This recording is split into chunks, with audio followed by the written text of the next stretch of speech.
नमस्कार, जय महाराष्ट्र. तर आपला आजचा जो व्हिडिओ आहे तो आहे वितरणासंदर्भामध्ये, म्हणजेच मार्च आणि एप्रिलच्या वितरणासंदर्भामध्ये. आणि ह्याच्यामध्ये मी काल जी आपण काल लाईव्ह घेतली होती ना, त्याच्यामध्ये मी सांगितलं होतं की हप्ता अजून आलेला नाही, GR अजून आलेला नाही. तरी सुद्धा मला भरपूर कमेंट येत आहेत की वितरण झालंय. प्लीज असं कोणीही चुकीच्या अफवा पसरवू नका की वितरण झालंय म्हणून. अजून कुठलाही GR आलेला नाही. आता आज तर आपला 1 मे आहे, महाराष्ट्र दिन आहे, कामगार दिन आहे. त्याच्यामुळं आज तर सुट्टीचा दिवस आहे, त्यामुळं आज तर GR येणारच नाही. उद्या आहे शनिवार आणि परवा आहे रविवार. आता बघू हा GR कधी येतो आणि हे वितरण कशा पद्धतीने होतं. जर हे वितरण झालं 2 महिन्याचं तर चांगलंच आहे, मार्च आणि एप्रिल. मला आज परत मला कमेंट होत्या की मार्च महिन्याचा हप्ता आणि एप्रिल महिन्याचा दोन्ही हप्ते आले, तर त्या सगळ्या अफवा आहेत. कोणीही अफवांना बळी पडू नका. ह्याच्यामध्ये हा एक सगळ्यात महत्वाचा मुद्दा. आणि दुसरा जो विषय मी पुढे घेणार आहे तो विषय असा आहे की मला बऱ्याच महिलांनी विनंती केलेली आहे की ताई, तुम्ही शिंदे साहेबांना जे आहे ते रिक्वेस्ट करा. म्हणजे आपल्या राज्याचे उपमुख्यमंत्री आदरणीय एकनाथ शिंदे साहेब यांना तुम्ही विनंती करा. तुम्ही यांना सांगा की लवकरात लवकर हे वितरण करा, किंवा लवकरात लवकर ज्या महिलांची KYC झाली नाही त्या संदर्भामध्ये तुम्ही त्यांना सांगा, असं म्हणत आहेत. मला भरपूर महिला आहेत ज्या मला अशा कमेंट करत आहेत. आणि ह्याच्यामध्ये त्या असं का म्हणत आहेत तेही तुम्हाला मी सांगते. त्यांचं असं म्हणणं आहे की जेव्हा शिंदे साहेब जे आहेत ते मुख्यमंत्री होते महाराष्ट्राचे, त्यावेळेस ही योजना जी आहे ते लागू करण्यात आली, किंवा ही योजना त्यावेळेस अस्तित्वात आली, बरोबर, त्यांच्या मुख्यमंत्री कार्यकाळामध्ये. त्यामुळे या महिलांचं असं म्हणणं आहे की त्यांच्या काळामध्ये ही योजना जी आहे ती लागू करण्यात आली आहे, तर त्यांनी या योजनेमध्ये स्वतंत्र लक्ष घालावं आणि ज्या महिलांना, म्हणजे ज्या लाडक्या बहिणींना अडचणी आहेत त्यांच्या अडचणी दूर कराव्या, असं स्पष्ट बऱ्याच महिलांचं मत आहे. अशा मला व्हॉट्सअपला कमेंट आहेत, अशा मला आपल्या युट्यूब चॅनलवर सुद्धा भरपूर कमेंट आल्या की ताई, तुम्ही शिंदे साहेबांना का नाही सांगत आहात, तुम्ही त्यांच्यापर्यंत का नाही जात आहात, तुम्ही त्यांना का नाही व्हिडिओ शेअर करत आहात.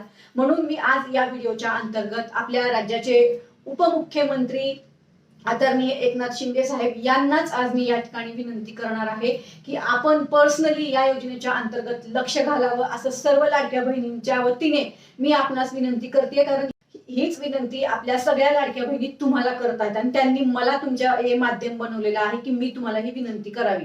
म्हणून मी आदरणीय एकनाथ शिंदे साहेब, प्लीज तुम्ही या योजनेच्या अंतर्गत थोडंसं लक्ष घाला. बऱ्याच महिलांची KYC अजून झालेली नाही, त्या पात्र आहेत तरी त्यांना लाभ मिळत नाहीये.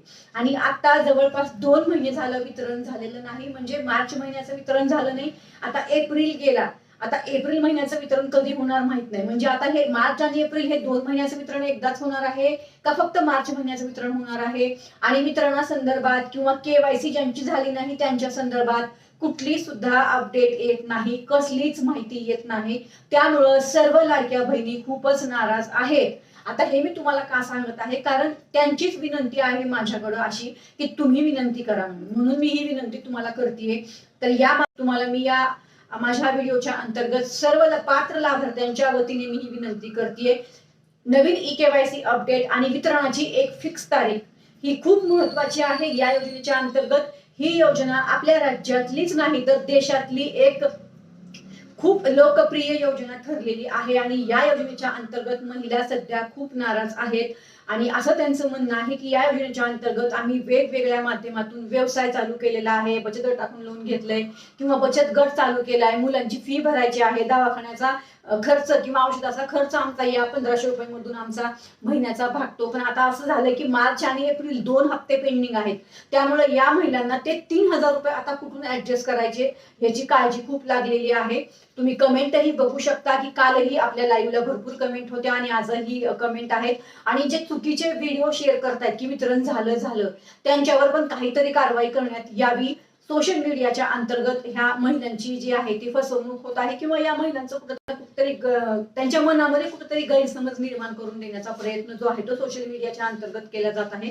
त्यामुळे मी ही आपणास विनंती करते आदरणीय एकनाथ शिंदे साहेब, प्लीज कृपया आपण या योजनेच्या अंतर्गत थोडंसं पर्सनली वैयक्तिक लक्ष घालून या योजने ज्या एजन्सीला तुम्ही हे कॉन्ट्रॅक्ट दिलेला आहे, महिला व बाल कल्याण विभागाच्या वतीने किंवा राज्याच्या वतीने, ज्या एजन्सीला मुख्यमंत्री माझी लाडकी बहीण योजनेच्या अंतर्गत जे कॉन्ट्रॅक्ट दिलेला आहे त्यांच्याकडे आपण जे आहे ते चौकशी करावी की या माध्यमातून काय अडचण येत आहे, काय प्रॉब्लेम येत आहे, कशामुळे महिलांना केवायसी करण्याची संधी परत एकदा उपलब्ध करून देण्यात आली नाही, ज्या महिलांची केवायसी झाली नाही. आता त्याचे पण विविध कारण आहेत, त्याचेही व्हिडिओ आपल्या चॅनलवर आहेत आणि त्याच्या अंतर्गत सुद्धा भरपूर कमेंट आहेत की त्याचं कारण काय आहे, कशामुळं त्यांना जे आहे ते केवायसी करता नाही आली. तर मला असं वाटतंय हा माझा व्हिडिओ आजचा जो माझा हा व्हिडिओ होता, जेवढ्याही माझ्या पात्र लाभार्थी आहेत ज्यांची केवायसी झाली हप्ता मिळत नाही, जेवढ्यांची केवायसी झाली नाही हप्ता मिळत नाही, किंवा आता आपला हप्ता दर महिन्याला रेग्युलर येत नाही, या संदर्भामध्ये फक्त आणि फक्त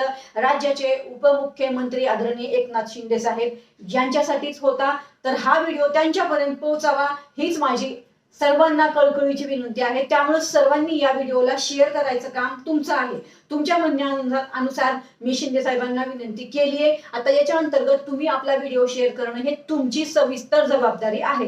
मला असं वाटतं ही माहिती तुम्हाला समजली असेल. काळजी करू नका, लवकरच आपल्याला पण लवकरच येईल आणि लवकरच वितरण होईल. आणि जर व्हिडिओ आपल्या शिंदे साहेबांपर्यंत पोहोचला तर नक्कीच या योजनेच्या अंतर्गत ते पर्सनल वैयक्तिक लक्ष घालतील अशीही मी आशा व्यक्त करते. धन्यवाद. जय हिंद, जय महाराष्ट्र.